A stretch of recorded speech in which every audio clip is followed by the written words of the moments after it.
Good evening, everyone. I hope all of you are here. I'm Yogita, and I hope you are all doing fine. So we were just waiting, to see that everyone is already in. We are going to start the session now. So thank you for joining in today's webinar. And let me start by asking you a very simple question here. How many of you practically spend 3 to 4 hours every quarter to review, analyze, and manage your personal finance and wealth portfolio? So we were thinking to take a little small poll over here. Just click yes or no. 1 second, Yogita. Himanshu sir, since both of, can you please release the poll as I'm not able to do it? Okay. Okay, I'm launching the poll here.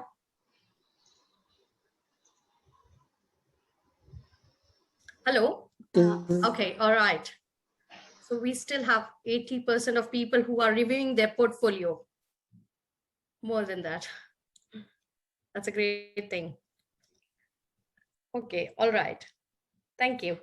So, let me,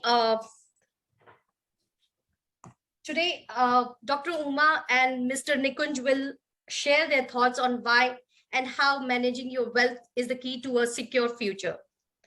So I'm glad to introduce them over here. And keep the poll open.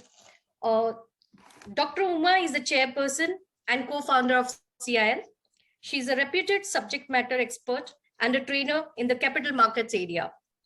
She was a professor at the Indian Institute of Capital Markets, where she has trained various professionals from ministers, bureaucrats, regulators, fund managers, analysts, leaders, and investment advisors. She also writes a weekly column on personal finance in ET Wealth. Uma drives the vision and strategy for CIL and is now focusing on content and research across print and digital media, working out of Atlanta, USA. Our second speaker, Mr. Nikunj, heads the Training and Financial Awareness program at CIL. He is an investor, trainer, motivational speaker, and a published author of a book, Stock Market Monk. He has 25 years of experience across investment products, distribution, investment advisory, portfolio management, and many more. So let us hear from them now, inviting Dr. Uma. Good evening, everyone. It is a pleasure to be here today to talk to you on wealth management. Wealth management as a certification is CL's a product which we introduced in CL very early on from around 2007-8, prodded by our clients who required a formal qualification for those who were talking to the investors. Many times when we think of wealth management, we wonder whether it might be different from how it might be different from financial planning that we hear so much about, or how it might be different from what we are already doing in terms of investing in various investment products. What I will do in the 20 minutes time that I have is to tell you 3 stories or 3 anecdotes and try and bring together the idea of what wealth management is all about. Consider, for example, one of my close friends who was close to retirement. Okay, it was about 5 years to retirement when his child got admission in a prestigious college for post-graduation, and it was a very much fought admission, as admissions are these days, very competitive. But turned out that the program was going to cost about 35 to 40 lakhs in all.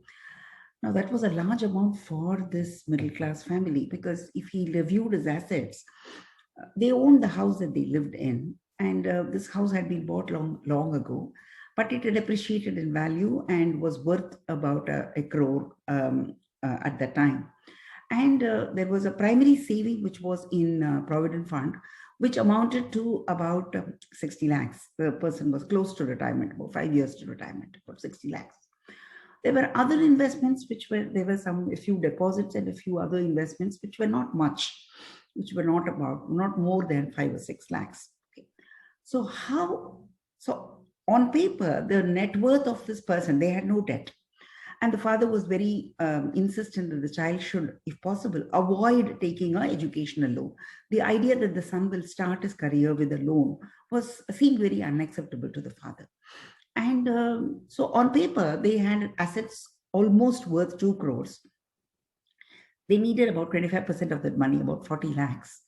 But they know how to raise it, because you can't sell the house in which you're living. And if you drew from a PF, imagine a PF of 60 lakhs and a withdrawal of 40 lakhs about 5 years before retirement. I mean, it will make such a big dent on the Provident Fund. Or in other words, you're going to kind of compromise your comfort during retirement and fund the education of your child. Many parents have done it too.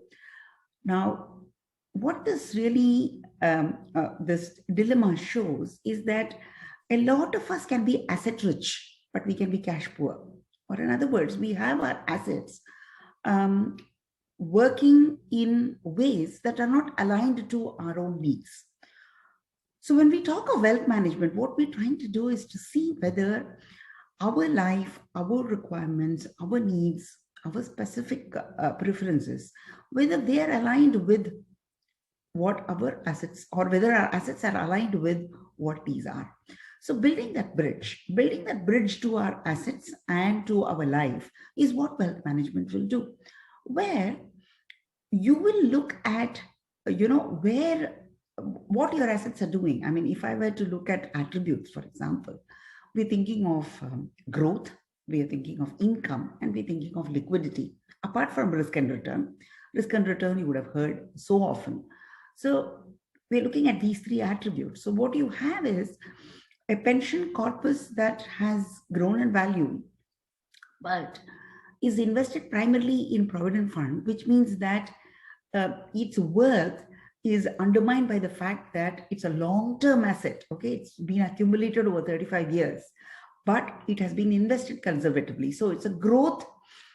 It's an asset that has to serve a purpose of growth, but it has been invested in an income-oriented way. I mean, that's the issue we face with most pension products in the country, unfortunately, where the end goal is compromised. So if this had been a growth asset, its growth rate would have been higher and the corpus itself would have been much bigger. So growth. And then liquidity. You have the house. It's a growth asset. It has grown in value, bought for a small amount, now worth a lot, but absolutely liquid. You can't really sell a few rooms to fund your son's education. It's a chunky, large asset, and you're living in that house. So selling off the house and going to a smaller house is an option, but might be socially undesirable for the family. So you have these 3 elements of growth, income, and liquidity, somewhat misaligned to the requirements of the family. So when we're talking of wealth management, we're really talking of constructing portfolios in a way that makes sense to the household's requirements.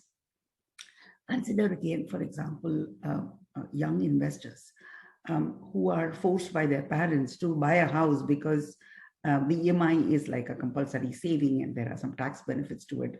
A lot of people end up buying houses too early. Now, if their career takes them to another city, you will find that they're paying the EMI. So a good chunk of their salary goes into paying the EMI for the house. Yes, they have an asset, but they're not going to use that asset. The asset is going to generate a very small amount of income. We know how poor the rental yields are. And again, a chunky asset which might not get sold. So if this person moves because of his job, or many times might make career compromising decisions because the asset is located in a particular city and that choice was made too early in one's career. So when we talk of wealth management, we're really talking of these situations in which we go and lean on our assets and we find that our assets are not coming of use to us, or they're not working for us. Right? So looking at investment options and making a choice or constructing a portfolio such that it helps us is really the fundamental premise of wealth management. And many times what we find is that people spend an extraordinary amount of time and energy in choosing investment products. But being able to see how these come together, you know, which we call as asset allocation, how these come together. And when you bring in various kinds of assets, like if you add to an income portfolio some amount of growth assets, you not only bring a certain element of growth and a better rate of return, but you actually might be making the portfolio much more robust, much more resilient to any changes that may be happening in the market by diversifying. As we say in finance, diversification is the only free lunch in investing where you get the benefit of being present in multiple asset classes. So when we talk of wealth management, we talk of such construction to help our retirement planning, to help in our career progression, to help with our management of the assets themselves. And therefore, wealth management as an idea not only is for a professional.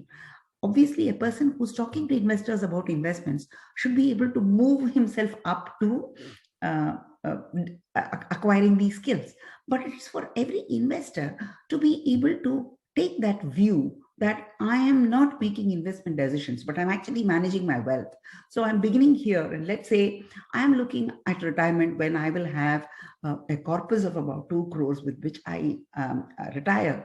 When you build with that kind of an objective, you will have to use these principles of how you construct the portfolio. And a wealth management process is not very complicated. It is based on fairly simple principles. What one needs to be able to do is to build those blocks, to be able to construct a portfolio with a good understanding of how these assets work, to be able to consider the risks that the market poses, the kind of returns that are available, to understand the processes that are involved in actually constructing the portfolio, to take into account the costs, the taxes, to be able to select products in a certain formalized with a robust process on hand, to be able to monitor what is going on, and be able to say whether the portfolio is in line with your objectives, and of course to be able to use the assets. So many of us acquire assets and then just simply pass it on, and it may not be the ideal thing to do. A lot of us are realizing that we should be able to use our assets in our own lifetimes. So there are important decisions we make along our life, from acquisition of assets to large expenses to making changes in the way we work. For example, you set up a business. Do you want to dip into your wealth to fund the business in terms of its capital? How much should you be putting your own capital, and how much should you be borrowing, or how much should you be involving other investors? These are big decisions we take, and we access our assets without a formalized view of how we manage our wealth. It might become difficult for us to make these decisions in a robust manner. So the wealth management program that CL offers is for everyone who likes a meaningful approach to managing their assets, bringing them together and making them work for you. I'll now hand over to my colleague Nikunj to take you through the program that CL offers. Over to you, Nikunj.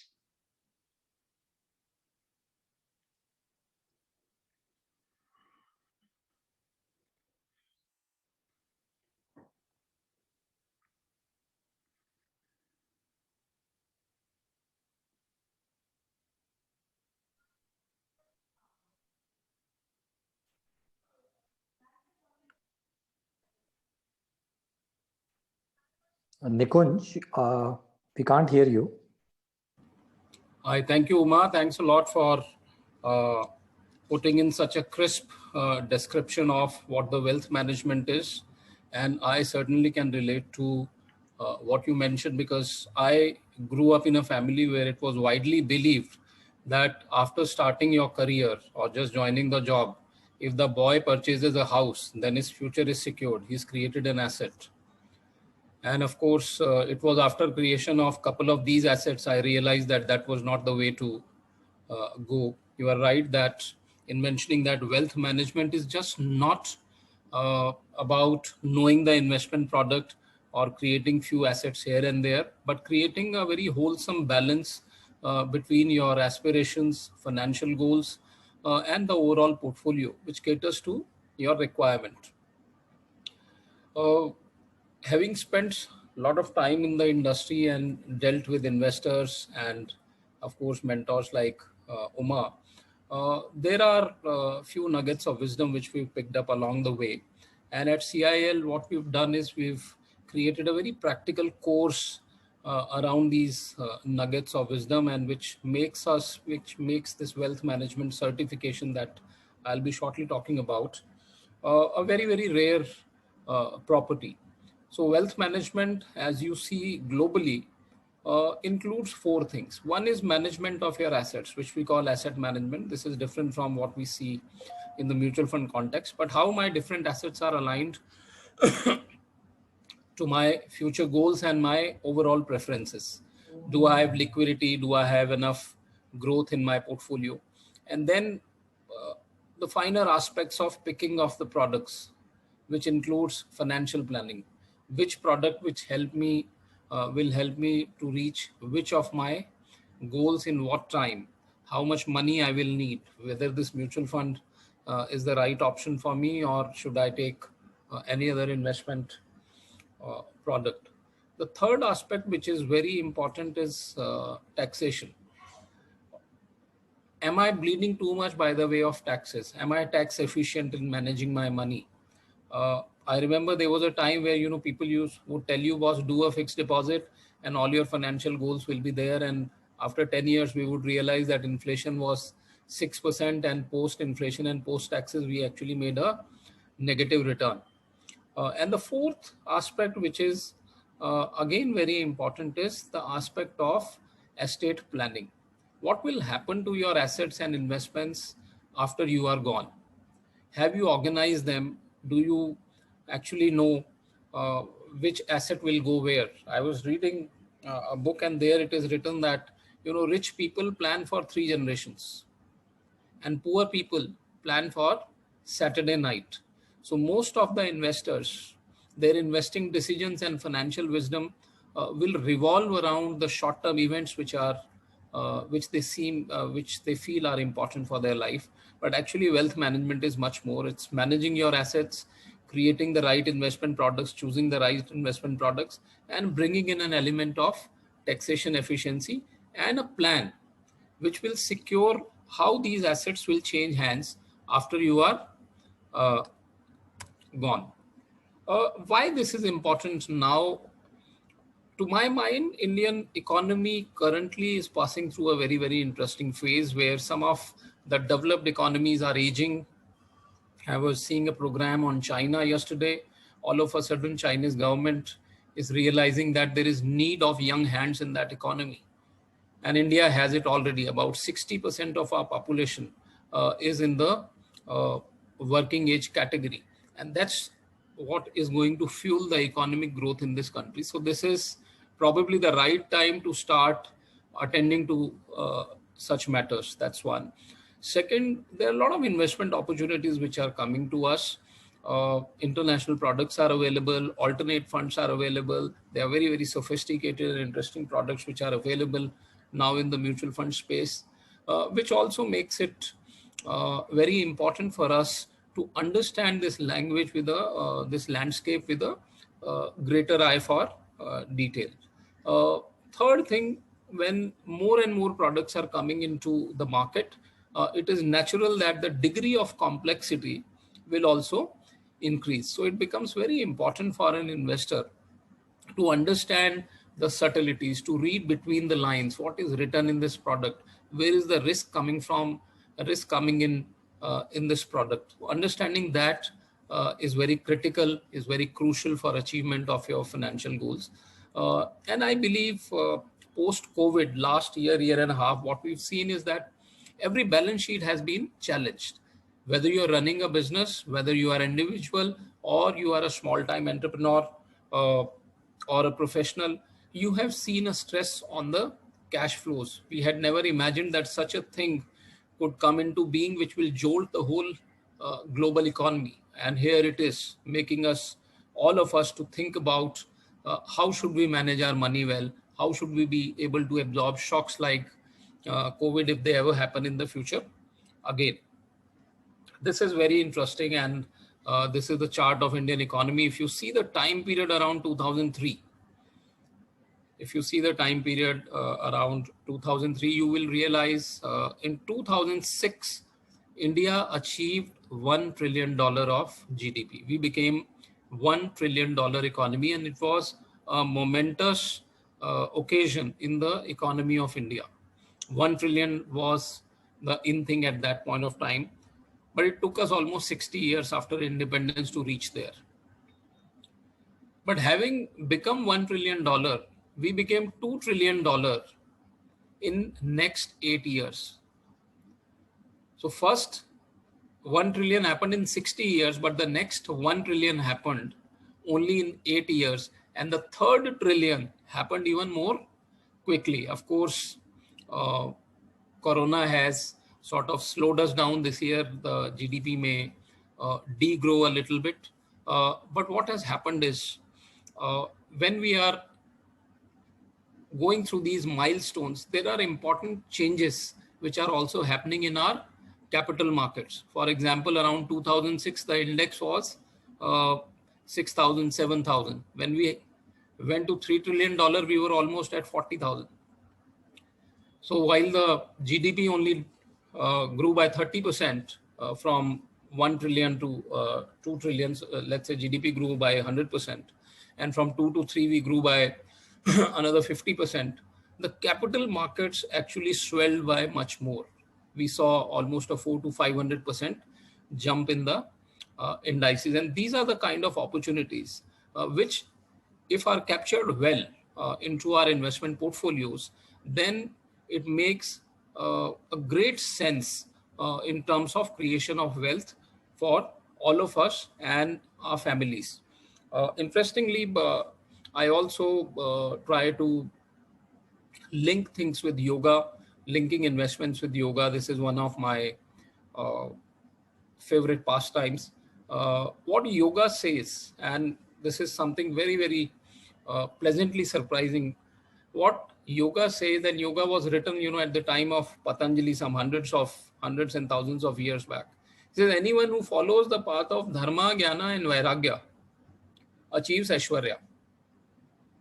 So what is dharma? Dharma is duty.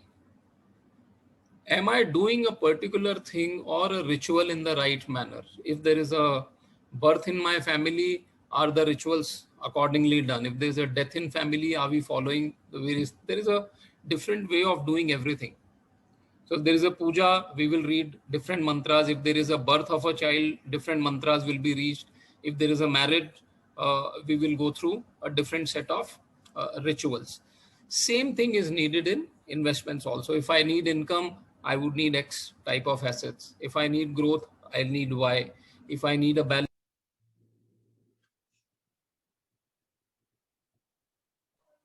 Nikunj, you have got muted, please. Nikun sir, your voice. No. Yeah, is it happening automatically, Aarti? Or are you not muting me? No, Aarti muted you. No, no, no. She was upset with you today. Yes, Yeah, that's what I. She do it. Yeah, Aarti keeps on listening to me too many times, too much. So she said now Nikun should go mute. No, Nikun. So coming back to the topic of dharma, when we manage our investments, when we plan for our future, there are certain ways in which things should be done. For example, as Uma mentioned, wealth management is a formal process. Am I managing the wealth according to the tenets which have been prescribed by various experts? That's my dharma. Second, application of jnana. Now I'm doing my financial planning. I've planned my assets also, but I do not know much about what real estate does, what gold will do to my portfolio, how inflation will eat into my savings, or why I need equity. So I need this jnana also. So which will be, let's say if you do a certification course, or if you do any other exercise in learning, that will bring the required jnana. Or for example, if you have an investment advisor, he will tell you this much should go into equity, this much should go into debt, gold, etc., etc. And third thing is being patient, exercising vairagya. Vairagya doesn't mean that you will go to forests and exercise vairagya and become a ascetic. No, vairagya means you will stay here in this world only, but you will be patient. You will let your assets grow. You will let your investments grow over a period of time, and you'll bear with them through the ups and downs. And a combination of these three will lead to Aishwarya, and Aishwarya is nothing but your financial goals. Because our financial goals are something which are very important to us, I cannot compromise with them. For example, if I wish to spend 2 crore rupees in my child's marriage, then 2 crore has to be spent, because that's one of the most important goals of my life. If I want to retire with XYZ amount in my bank, then I can't compromise. I cannot tell my family, oh, now let's retire in poverty because I did not manage my assets well. I did not, learn things along the way. So if you see this learning in the context of yoga also, it becomes very, very pertinent at around this point of time. And somebody said that best way of learning something is by doing it. You start doing it. But the next best way is to learn from somebody who's already done it. So there are a lot of courses, there are a lot of ways of learning, there are many and number of courses which are available. You could go and do them online. But then there may be a course where an expert is also helping you learn, where an expert is also guiding you along the way, teaching you in greater depth, using his experience to create an environment of greater learning. So that's what might be leveraged. And very quickly, I'll tell you about the wealth certification courses, and you'll appreciate that about uh, more than 3 lakh professionals have benefited from the various courses and programs that CIL has conducted over last decade or so. And there are more than 17,000 learners who have done our wealth certification. And after doing these certifications, which is Wealth Management Basic and Wealth Management Advanced, you can apply to become a SEBI registered investment advisor. So you need not study the, let's say, 10A, 10B books. You can do this course, appear for the exam, and you can become a SEBI certified registered investment advisor. This program comes in 2 levels. One is Wealth Management Basic, which entitles you to become a accredited wealth planner, and Wealth Management Advanced certification, which makes you a certified private wealth manager. And as I told you, these certifications are recognized by NISM under the regulation 7.2 of the SEBI investment advisor regulation. So either you can do SEBI RIA exam, or you could learn these and appear for the same exam. How these certifications are structured? First, there is a diagnostic test. So any candidate who applies for this or who enrolls in this has to go through a diagnostic test, which will tell you which are your strong areas, which are the areas where we need to focus more, what are your learning requirements. Then we give you some pre-read material. So before coming to, let's say, the online classroom or the physical classroom, as and when it is allowed, you would be given good reading material. You're supposed to read that, candidates are supposed to read that before they start learning it from the experts who will be teaching this course either in the classroom or an online classroom. Once that teaching has been done, once the course has been taught, there would be practice tests and there would be a final assessment test, after which you will be awarded a certification.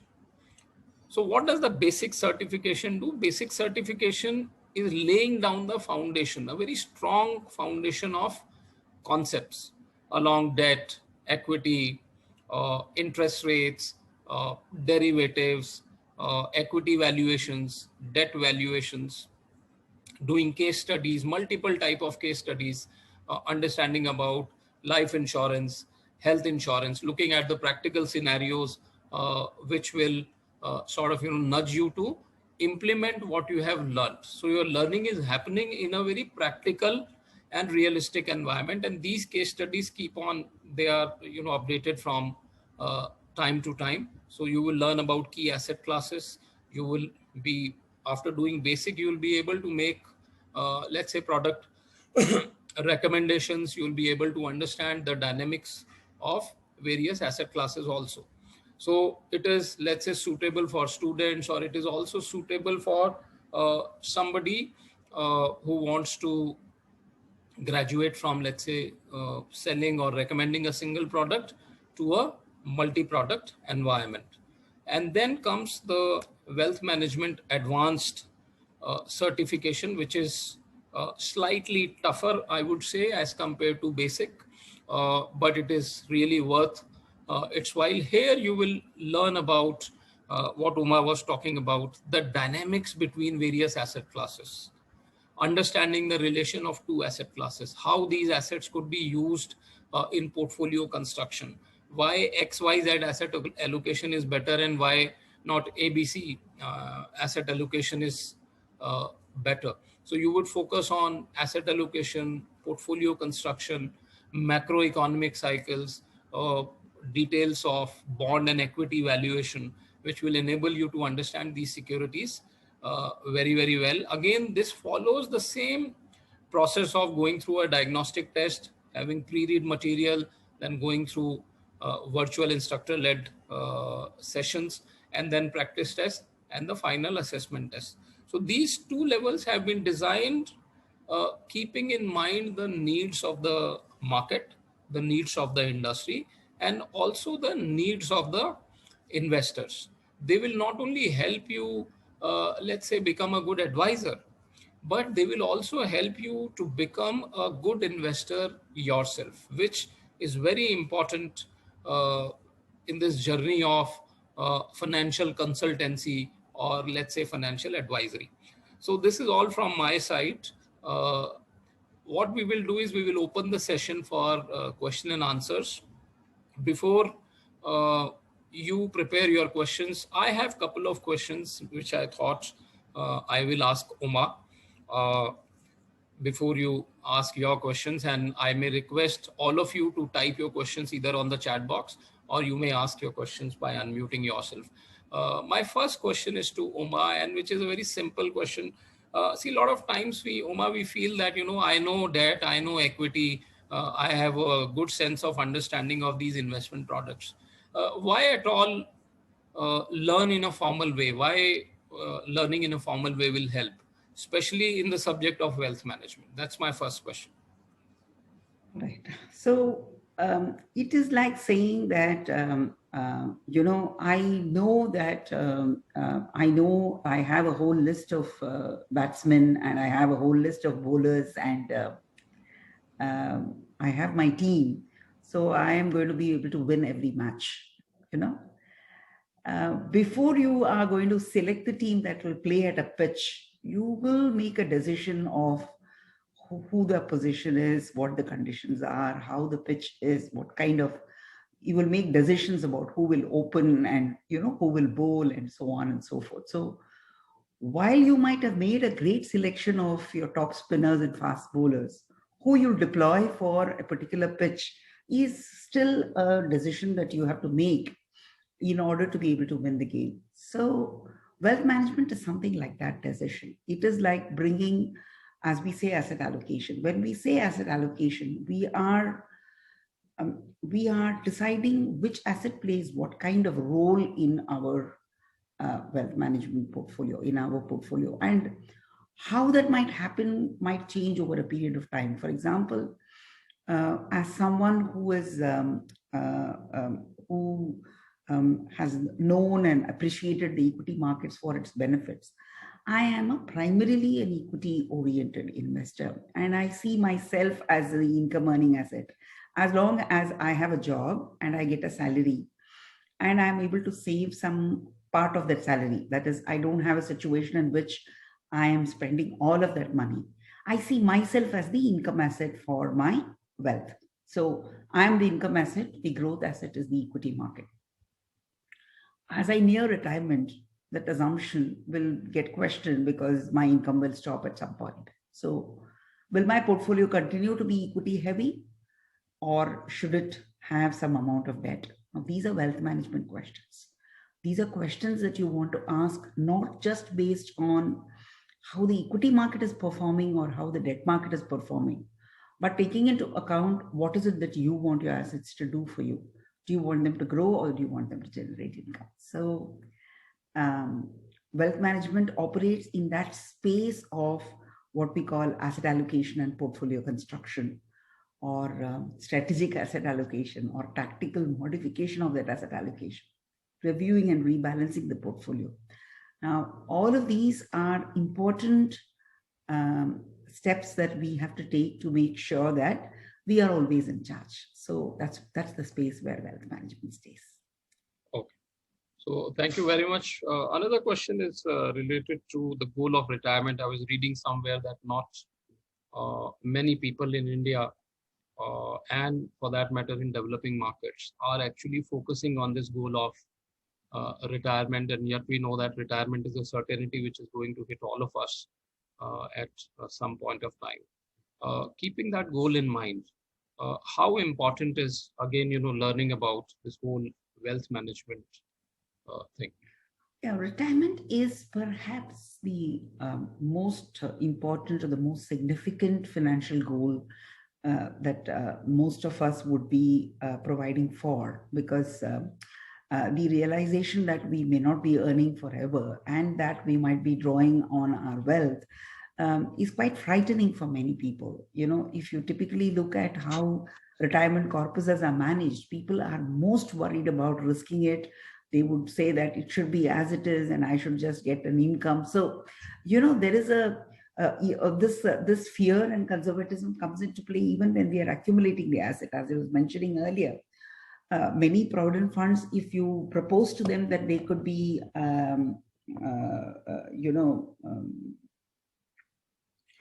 they could be investing their money in equity, they tend to take the view that that is not a good thing because it's going to risk the retirement money, so to say. So while saving for retirement, I think there are all of these aspects to be taken care of. You need to have a certain growth orientation to fight inflation, to enable growth of the corpus. You have an income requirement because you have to draw upon it. And there is also this whole question of drawdown. We want to leave behind the entire corpus because people are also worried about outliving their corpus, where they are still alive but they've run out of money. That thought is petrifying to a lot of people. So you need to be able to have what we call a sensible drawdown strategy. How much of the money will you be using and how much of it will you be leaving behind? So planning and putting together your portfolio for retirement is something that requires considerable attention to all these aspects. You want your portfolio to grow, you want your portfolio to generate income, and you also want to leave something behind. And as I have always said, the simplest way to look at it is to begin with an equal allocation to all of these three. So 30% in growth assets, 30% in income yielding assets, and 30% for bequests, and a 10% for liquidity and all of that. So if you began with this basic premise of saying, is this going to work out for me? And then we can kind of modify these proportions to see how we might make it happen. It depends really on the size of the corpus, the return that these assets are providing, and our own orientation towards the risks. But wealth management is one of the critical approaches to be able to solving this problem. Great. Thank you very much once again. And Yogita, now we may open the session for question and answers. Yes, Anil has raised a hand that he's having a question. So I'll just ask him to unmute. And Anil, you may ask the question directly over here. You want to stop the share screen that is there? Very simple question. Umaji started with some property real estate issue. I have a simple question that why people buy houses in Mumbai, especially those people who are working, Recently, one of my friend was living in a flat which was costing him 50,000 per month, and the flat was bought by some person at 4 CR. So just by paying 1.25 or 1.5% of the value of flat you are getting on rent, and you can deposit your money and earn around 5 to 6%. Why should a person buy a house, especially in metro cities where houses are very costly? Um, we know by now that people don't make rational decisions, you know. People make very emotional decisions. That's what behavioral science has shown to us. I think people attribute a lot to owning a house. Owning a house is like a primary insurance in a certain sense, that if you did not have an income, if you lost your job, or if you got into a situation in which your income is at risk for whatever reasons, health or other reasons, having a roof over your head is the basic premise on which you will be able to start afresh. So at least you don't have to pay the rent, which is like a big outgo in anyone's monthly expenses if they were living in a rented house.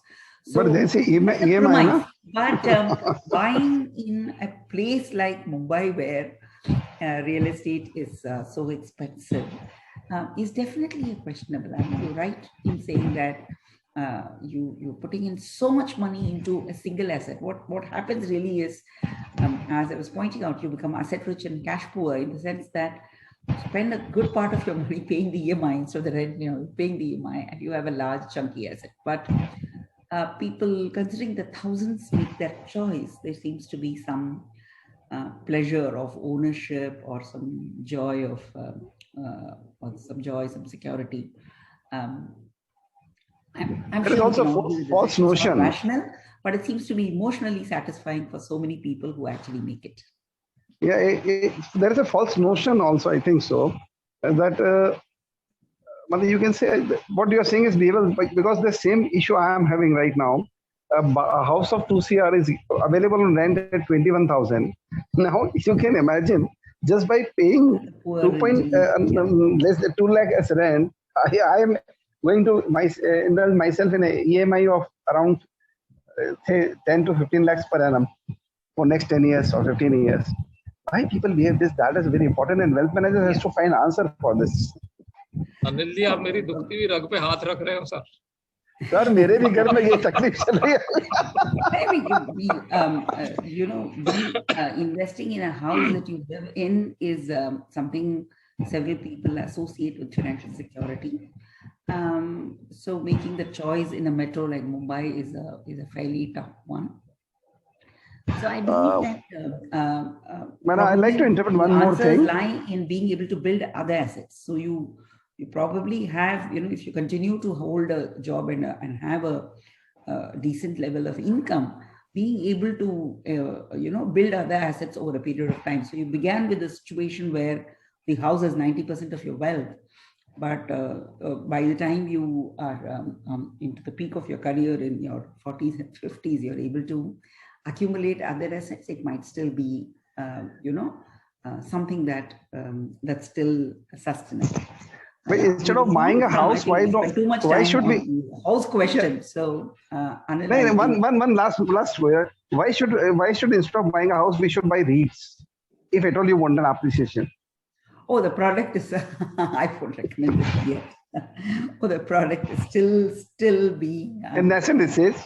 Yeah, I'm not saying it's not safe. It's just that the real estate market in India is a market for thugs. You know, it's still a market with a tremendous amount of risks in terms of who operates there, who dominates the market, who buys and sells, who acquires. So retail investors are a very small portion of that market.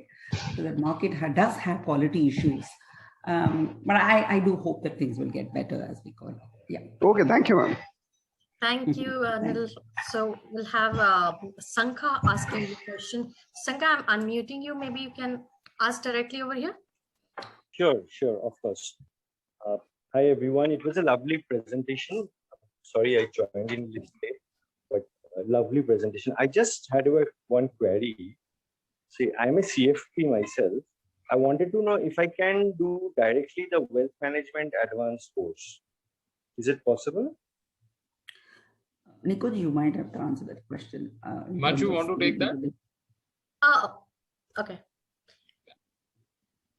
So Sankha, yes, I think you can definitely do the advanced course directly Okay. because you have already finished CFP and you're working in the industry for a long time, is it? Yes, yes, more than 20 years now. Yeah, of course, you can directly take the advanced course. Thank you. Thank you. Any other question here? Okay.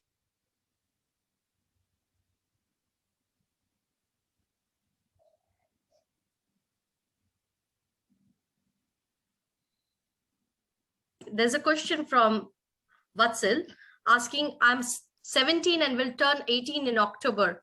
And I have just started a startup or a small business with the money which I earn with this. And how can I be in the path of financial freedom?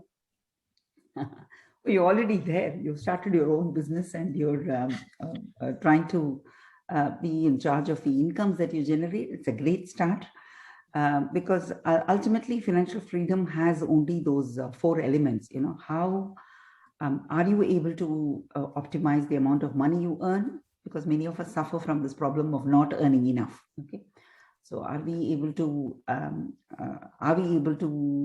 earn? Maximize the earnings that we can get? Are we able to keep spends within limits so that we are able to save some money, because what we save is what we keep? Do I have a plan for investing that money over the money that is being saved? Am I investing it well? And is my wealth building in alignment with the requirement that I may have from time to time at various life stages? So I believe you've begun quite well in being in charge of your incomes. The questions to ask really is to do what it takes to stabilize that income, because that's the most difficult challenge in entrepreneurship.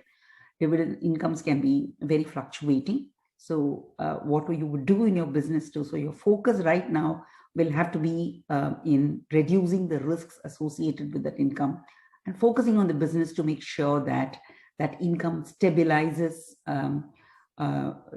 to provide to have a minimum threshold below which it wouldn't dip, so that you're able to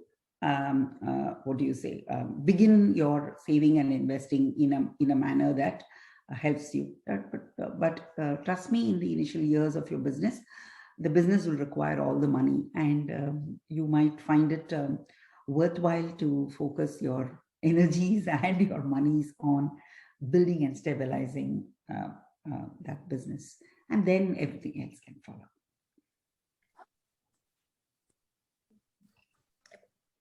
Thank you, It's Ma. admirable that you have a business when you're 80. I am so inspired. So we have, okay. So there's a question from Vandana. How NRI should do their wealth management to keep pace with growth in cost and inflation in India in case they have to return? Okay. The benefit, I mean, drawing on the earlier question, the single biggest benefit that the NRIs have while trying to plan their retirement is that their incomes are at levels which are much higher than what you would be able to get in India. So being able to, the size of the corpus is your biggest advantage. So it shouldn't be a problem. As long as you are able to build a corpus that is large enough, as we were saying earlier, you know, let's broadly look at a corpus size where about 3 to 4% of that corpus is enough to take care of your annual expenses. We call that the drawdown. So if you're able to have a drawdown, of course, the corpus will get invested and the corpus itself will grow and so on and so forth. But one of the basic ideas is that you may not use all of it in 1 year. So if you did a simple 3 to 4% drawdown of the corpus, is that going to be adequate for you to meet your expenses? If you're at that stage where you have built a corpus of that size, you're in a good place. Thank you. I hope that answers your question, Vandana. Thank you. Do we have any more questions over here? May I ask a last question? Yes, Shankar. From my end. yes, of course, yes. See, as I shared that that I've done my CFP and all, but nowadays I think CFP has if you pass CFP, you cannot apply for the advisory license. But I'm sure your wealth management advanced does it. I was wondering that is it going to be a classroom program or an online program, or is it possible directly going for it the exam directly? So, so to answer your question, Sanka, if you are, if you intend to register for investment advisor for RIA, then you need to have both wealth management basic and advanced to be done. And if you're confident about the curriculum, you can directly go for the exam. But in case you, of course, want to learn more about it, then you should be doing the course. And we do have both the approach, directly online course, and we do have a trainer-led session, virtual sessions. But we do have virtual trainer-led sessions only for the group trainings.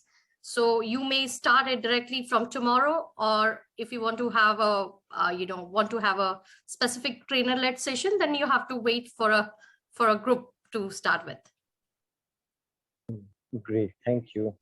So Shankar, just to answer, I think one, like he said, Yogita said, you can actually start by a self-paced study right now. And when the next group is there, we will invite you to be part of the trainer-led sessions as well. But I think one more question, which maybe I'll request Uma to answer, because this is, since you are a CFP, Uma, since you have been the architect of this certification, would you like to kind of explain what is the difference between a CFP certification and the way the CIL wealth certification has been constructed for the benefit of our other listeners as well? Sure, Himanshu. This was my next question actually coming up. Thank you, Himanshu. So, thank you. So CFP as a program is valuable from the point of view of, formalizing your financial approach from a planning perspective or a financial goal perspective. So you look at various life goals and you try and see what is the process through which I can formalize my plan to be able to define these goals, say how far they are, what kind of approach should I have for defining these goals, finding out how these goals will be met, etc. So there is a financial goal, financial planning approach in the CFP program, and which is also the reason why the CFP program looks at various aspects of financial planning, investment management being one of the modules. Okay, an estate planning or an investment planning would be one of the modules there. Whereas the wealth management program is actually an investment program. Okay, it is not. It is a program that looks at financial assets or other assets that you have to, or it looks at portfolio construction, as we were to say. So, which is to mean that your focus is not just on the goal alone, but on what are you going to do to achieve the return that the goal requires in that time period. How are you going to move your wealth in a manner that that goal is funded? So while your CFP program will tell you about what needs to be done for retirement planning in terms of laying a roadmap, the wealth management program will help you construct the portfolio to be able to achieve that goal. So both of these are complementary. If you did financial planning, the CFP program, you will have a sharper focus of defining your financial life in terms of defined financial goals. And if you did a wealth management program, you will be in charge of how you will make investment decisions and asset allocation decisions to actually ensure that these goals are fully funded and that the wealth is moving in a manner that satisfies the requirement for this goal. So both the programs are complementary, except that the wealth management program is more an investment oriented program than the CFP program. Thank you. One other point that I had to add is that if you were to visualize this, you know, a fund manager is somebody who's choosing from various investments and building a portfolio. Okay. So the fund manager sometimes adds what we call as the active alpha. So there is something that can be achieved by passively investing, but the fund manager brings in his expertise in selection and adds the alpha to that proposition. Wealth management sits above it, where you're looking at various products and you're doing an asset allocation decision where you're fitting in all of these financial products into a portfolio with certain specific objectives in mind. And you will also generate an alpha by virtue of doing this. So instead of the money lying in the savings bank account, if it were deployed, this is what it would do, for example. So the alpha that is generated is the value add an advisor or a wealth manager is offering to clients. So instead of it's an asset allocation program as compared to a financial planning program that is financial goal based. So that's really the difference. Yeah.